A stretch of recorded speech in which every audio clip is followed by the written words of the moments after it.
everybody? Welcome to Under the Radar. This is your host, Jay Yoder, calling out of Lindsay, California. We got the co-host, Cesar Gracie Black Belt, Juan Nunez, calling out of Caracas, Venezuela. How's it going, Juan? Looking strong, Juan. Everything is well, man. I hope everything. Thank you, man. I've been doing my job, a small working out, a small workout, simple. How are you, man? I'm a little under the weather. I possibly have the COVID, I think. My test came back negative, but they said I probably tested too early since I'm showing 4 of the symptoms. My mom got COVID. We were together, so I probably have it. So just staying in my little room and quarantining myself, and every once in a while I'll sneak out and go hiking. But overall, doing well. It's like a mild flu, just taking vitamins and trying to sleep it off. But let's get through this, Juan. So this week on Under the Radar, we're going to talk about Michael Chandler versus Dan Hooker. That's happening January 23rd as a co-main event on UFC. We're going to also talk about Weili Zhang and what Dana White has planned for her and what's in the mix for her, possibly fighting in Asia. We're going to talk about Stipe Miocic versus Jon Jones and how that's going to work. Stipe first will have to fight Ngannou number 2 in March. Then we're going to move on to Figueiredo, suggest a match at bantamweight against Triple C, so Hudo. So we're going to go into that. But first, let's talk about Michael Chandler versus Dan Hooker. What's your thoughts, Juan? Excellent introduction, Jay. Sometimes just by reading a book is a simple way to remain competitive. And I believe Dan Hooker, he is a New Zealand guy, and he's from a kickboxer. It's a kickboxer system, you know. He started with a kickboxing system, and then he stayed. He definitely has have a great fight against Dustin. Um, Great against a pole fielder, and we can only see him, just getting better. And he's definitely a step in the in Abu Dhabi Island with an excellent mindset, against a very well versed wrestler, which I don't know much about him. I just understand that he's make a career competing in a different organization. He is built up. I know he has his different record with an excellent resume. He competed against just the greatest lightweights outside of the UFC. We're gonna see a great chess match. Yeah, we need to understand that Hooker, he better play safe. Then Hooker, besides having a different technicality projected in his specific training camp, he could always utilize the defense on the takedowns and be able to understand that small things always make a difference. You could always elaborate on the details, and then moving around, he understand that he need to play it very safe. I understand it could the mathematics, the basic math in mixed martial arts is so simple. I don't know what do you think about the matchup. Well, I mean, Chandler, 21-5 versus Hooker, 20-9. It's on a huge card on January 23rd under Poirier versus Conor McGregor 2. I just rewatched the Hooker versus Poirier fight, and wow, what a fight. Amazing. I agree that Poirier won that fight. I think Hooker showed a tremendous heart, showed that he's ready for that title contention. His kickboxing is amazing. Punches and volumes, how he sets up. He kind of is a little tricky how he sets things up and kind of, he can switch stance from southpaw, to right hand strong. So I think that is something tricky that Chandler's going to have to watch out. Chandler, great wrestler. That's something Hooker might be a little lacking in versus Chandler. He's a NCAA qualifier. He has beat a lot of people at 155 in Bellator. that are outside the UFC, but also some are in the UFC. Eddie Alvarez, Benson Henderson. He has a win over Eddie Alvarez. I believe it was a decision.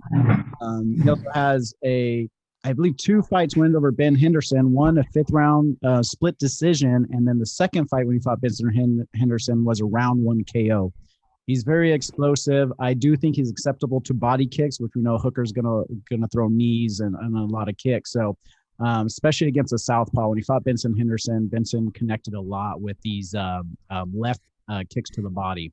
Luckily, Chandler powered through and knocked him out. But I think Hooker, if he stays left-handed, although he can switch back and forth, so if he goes to the southpaw, those kicks are open, that knee's open to the body. As far as Hooker, just durable after that 48 fight. I gained so much respect for him. He's very comfortable. He changes elevation, goes body head. He's very tricky. I think that's something Chandler's going to have to worry about. Chandler's also going to have to watch out again. I'll say that knees being 5'8". I predict that Michael Chandler will probably win through the wrestling and possibly a submission, but I think his wrestling, if he sticks to that game, he'll defeat Hooker. But I think Hooker, if he could prevent the takedown, and if Michael Chandler wants to stand, which he might want to with Hooker, which I think is crazy, but that's kind of the powerful mind that Michael Chandler has. I think Hooker will then take it standing. But overall, if Chandler wants to take it to the ground, I think he could do it at will.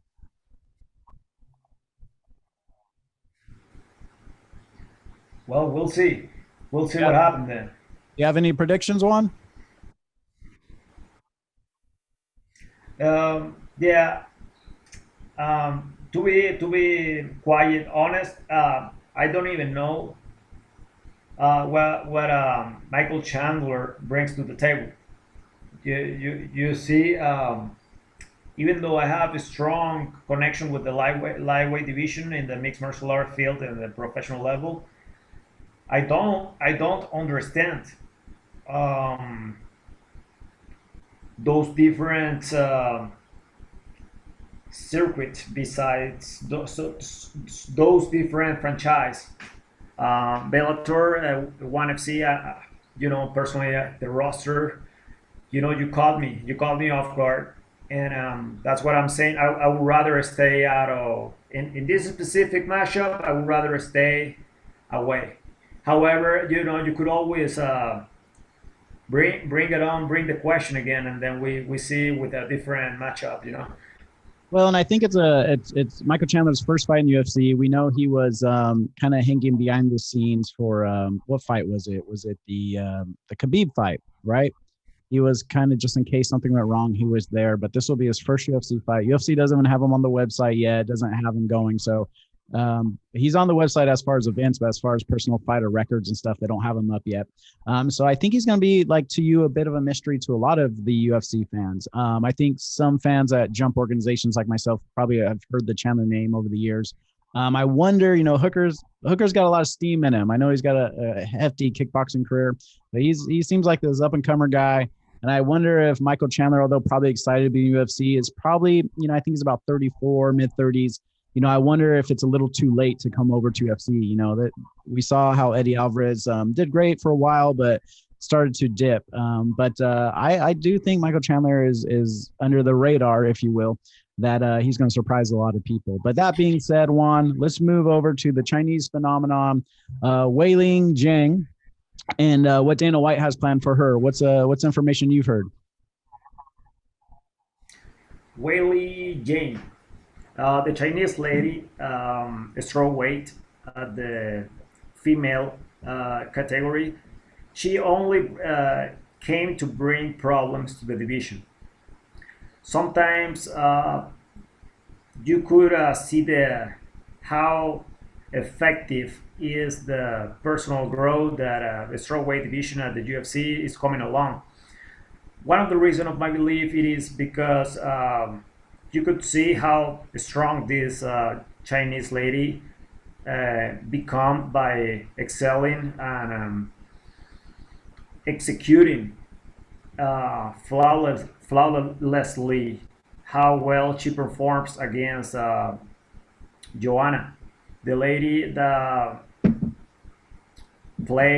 represent the franchise American Top Team, and that's why I believe this Chinese lady is gonna just bring problems to the division. What do you think? Why? What's the reason they wanna? The UFC management would like to match her up in Asia. Do you have any information about it? Well, I mean, my thoughts are obviously she's from China. She's going to be a huge star. And the thing about China is there's so many people. If you know anything about the NBA in America, actually, the NBA is more successful in China than it is in America. There's way more viewers in China than there is in American NBA. So if it, and it kind of there's some political problems a couple years ago with a coach on the NBA team speaking out against China for some crimes they've committed. And not to go too deep in detail, but he got a lot of flack from NBA from that. And even LeBron James, the huge NBA player, came out and was like, oh, I like China. I like China because China makes them tons of money, more money than America does nowadays. So if NBA had to decide what fans to tilt their way or what country to tilt their way, they're going to go China.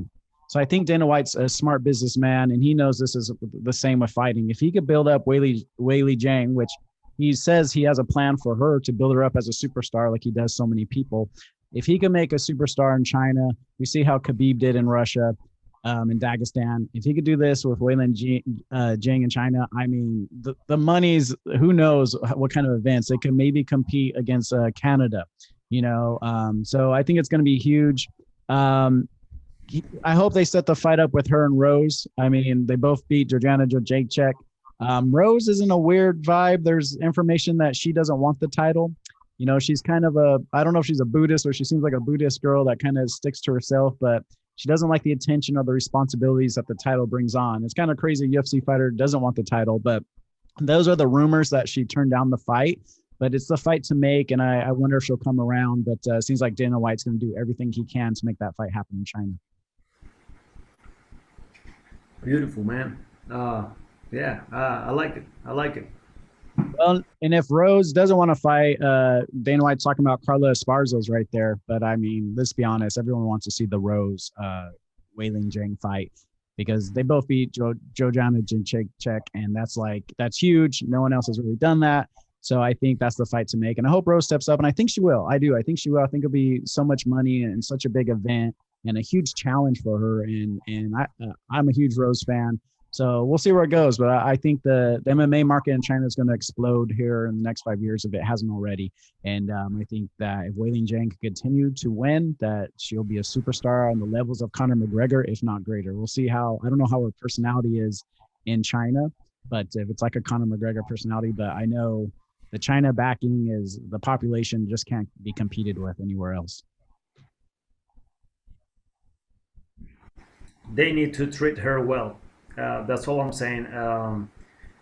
Her teammates and the UFC management. Her management team first, and then because she is delivering, she's doing the technicality, and I don't know if you remember when she competed against the Brazilian lady Jessica Andrade. I don't It's a remember. small lady, but she, yeah, it was quick. It was quick, real quick. So yeah, you could always do your research and find something different about her. So with Rose, I believe Rose has no business with the Chinese lady. I don't think it's gonna be even competitive. Really? However, yeah, to be honest, matchups make a style. And according to my limited knowledge, I believe Weili Chan could execute well, just by her background on traditional martial arts and how well she absorbed the wrestling department and how well she emphasized the selection of each punch when she landed. And she moved well out of the way, and she stepped back and step lateral movement when she have to. She switched quickly, so that's why. And yeah, Do you have any information where Weili Zhang is training? I know she's been training out of China, I believe. I think they even took her to Southeast Asia during quarantine to train to make the Fight Island last year. But has she jumped to American camp? Have you heard any information on that?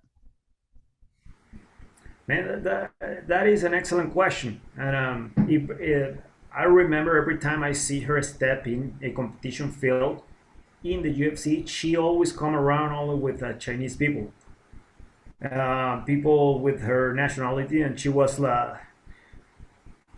being in her zone, and her entire time.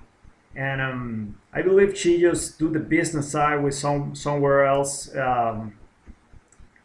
And she keep it by herself, because she haven't make anything. She haven't even talked about a competing under any franchise, a specific franchise, like for example, American Top Team, American Kickboxing Academy, and there is more than a thousand different American franchise. So What are your Juan? we need to hold. That brings me to another subject. What are your thoughts on people coming up in the UFC, a young fighter starting his career with a local camp in his area, and then makes it big, gets bigger? How do you feel about them jumping to one of these big camps in America or Brazil, or even Canada? What do you think about them jumping to those camps, and whether it's New Zealand, wherever it is, TriStar, whatever? Or do you think they should stick with their original team? Or do you think there's levels that it's time to step up? Excellent question again. Well, I believe at this point it is a different sport from what it was 2013, 2012, 2007, even before that. All I'm saying is I believe it's important to, in a level, connect with different academies. Definitely. I believe it's just going to help. You could always trust certain main people to step in. That's definitely totally understand. I understand that. However, always having the chance to connect with different systems and stay in your own system, you could always bring different techniques that you could apply in the practice and then see if it works or if it doesn't work. Always innovate. That's nothing wrong with the highest standard of safety. Yeah, and it's if you get to a level like Conor McGregor, which I know a lot of people don't have that money, but he brings in people to. He's still with the same camp, but he brings people into his camp, which I think is best, because you still got the same group of people that brought you to the game, that got you to that level, but you're adding to the team by bringing in people like Conor brought in Dan Dillness and other people to help his training. I think that's the way to go, but unfortunately, UFC doesn't pay that great for some fighters to afford all these experts to fly all over the world to train with their camp. But I definitely think there is something said to stick with your original camp. But if you look at Khabib, he went from Dagestan to AKA because he had to add the striking and MMA skills to his wrestling. So sometimes it's a necessity, but I'm always curious what people think about that.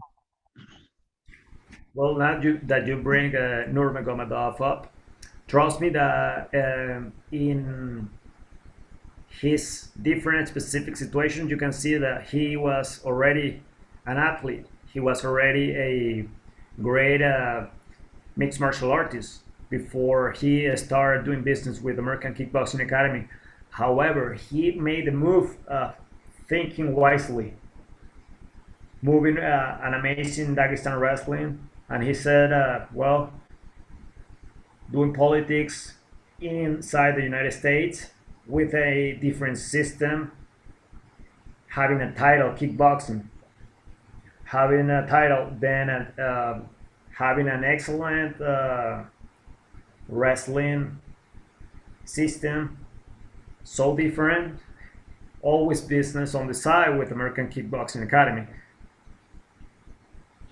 Yeah, totally agreed. And also, you know, the marketing and business, as you mentioned, the business side, you know, someone at AKA is going to be very familiar with having previous fighters, Mike Swick, Josh Koscheck, you know, Cain Velasquez, DC. They're going to have so much connections, not only for fighting, but for interviews and marketing materials and getting that network of connections going to get your name out there, because there's a lot of good fighters. And sometimes I want, you know, you wonder if those good fighters, you know, just get overlooked and they're in a different promotion, that they're stuck in a contract. So for Khabib to go to AKA, and let's be honest, he brought his posse with him. You know, he had a whole group of guys come over there, and a bunch of Dagestani wrestlers training over AKA now, and they jump back and forth to Dagestan and San Jose, which is awesome. But there's also a lot of problems with people in your weight class. You know, you get to these, I don't know, how do you describe a big training camp like AKA and Greg Jackson's gym? It's like a, I don't know, it's almost like a franchise in itself. Like,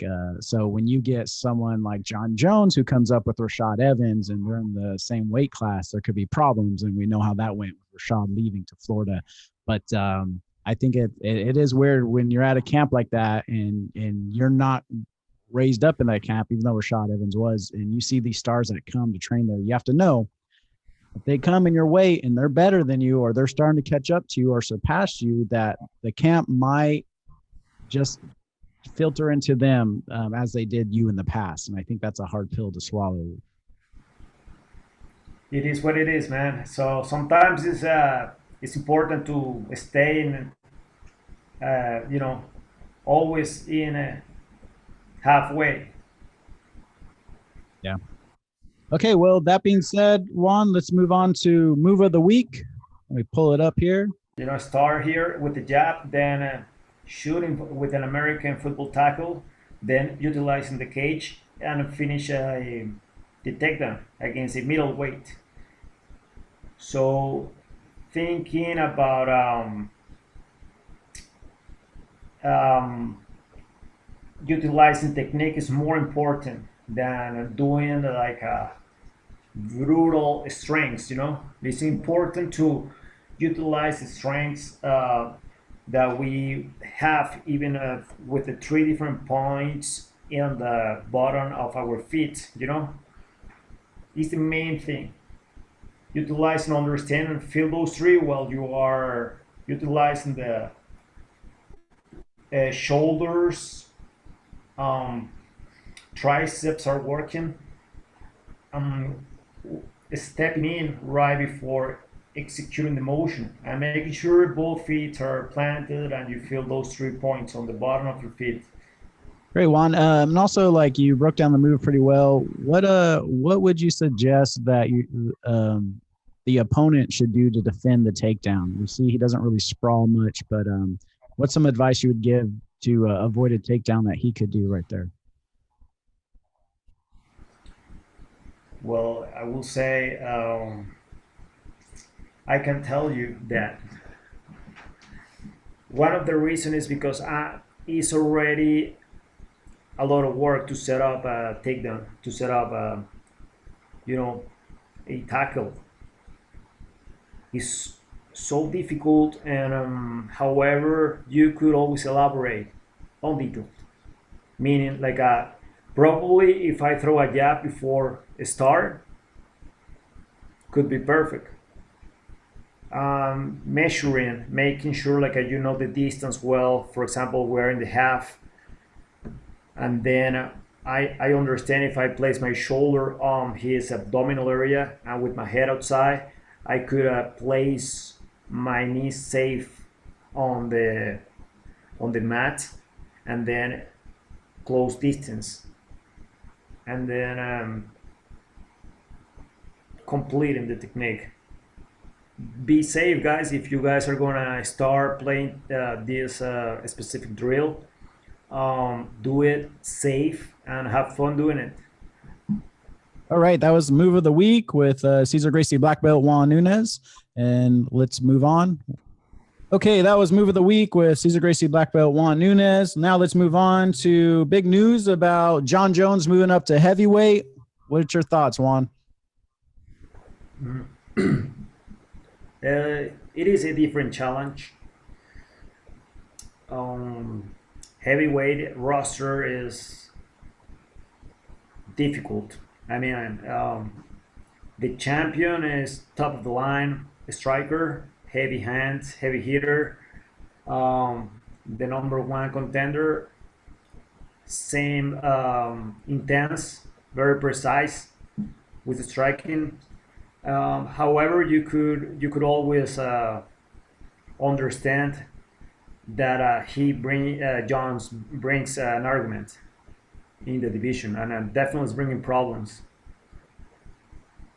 Yeah, well, it sounds like that, in March it's going to be Stipe versus Francis, and then the winner of that should get Jon Jones, which is kind of interesting, especially for Stipe. You're like, well, what should Jones have a fight, then fight for the belt? But, when you're the Michael Jordan of MMA, like Jon Jones is, you kind of, you make up the fights, and we know the money will be there. Interesting enough, on March, probably on the same card. I don't think they set a date yet, but it's rumored that Israel Adesanya versus Johokovic. I murdered that name, I know. So Asanya's going to move up to 205 to fight him, and the winner of that could possibly fight Jon Jones. Jon Jones is rumored that he's going to stick around in heavyweight.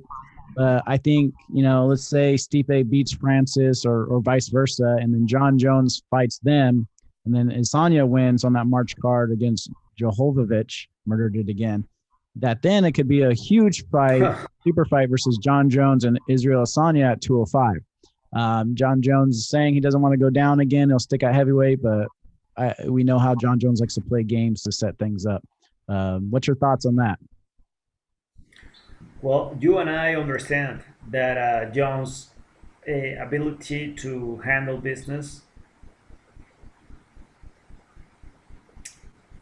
it's always on his side. Simple. So understand why Blachowicz competed against Dominic. I understand why.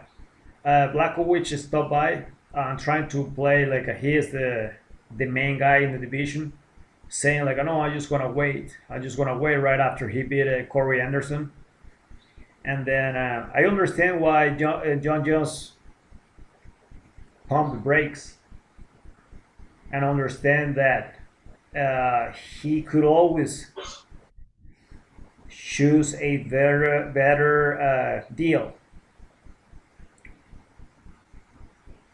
Yeah, and also, these guys moving up, and we all want we all want this. I think most people want Stipe to beat Francis, then Adesanya to beat Johokovic, and then Jon Jones to beat Stipe, and then Jon Jones versus Adesanya being the super fight. But let's not forget, Stipe is a strong competitor. We know, we've seen the fights with DC. Francis is an animal. We all know that just by looking at him. But also, Francis taking that loss to Stipe the first time, you better believe Francis is coming up with a game plan and been working and taking his time to really have a game plan against Stipe. Honestly, I don't think it's going to match up unless he gets lucky with a big shot. When I saw him versus Derek Lewis, I still think Francis just threw very messy punches. Everyone was so amazed by the knockout, but he missed, I think, the first 4 or 6 punches before he knocked him out, just kind of like a barroom puncher, So if he could just get that technique down, I think he could really give Stipe a run. And you can't count out Johokovic beating Adesanya, So Stipe might be Jon Jones, and Stipe is a guy to ruin everyone's plans. And but rumors are through the years of Brendan Schaub on A Fighter and the Kid that there's rumors that the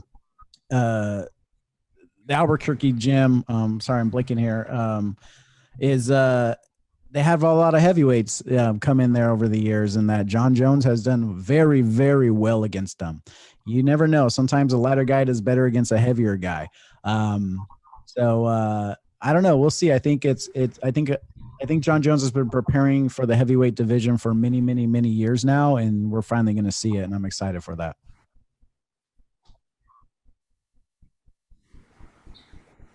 We'll see, man. We'll see what happens. All right, moving on to Figueiredo calling out Triple C Cejudo. Thoughts on that one? Well, the small man right now is doing his job. I believe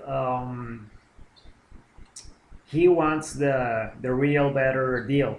I'm assuming that he is trying to set up a nice contract or try to set up a better contract because he delivered last year.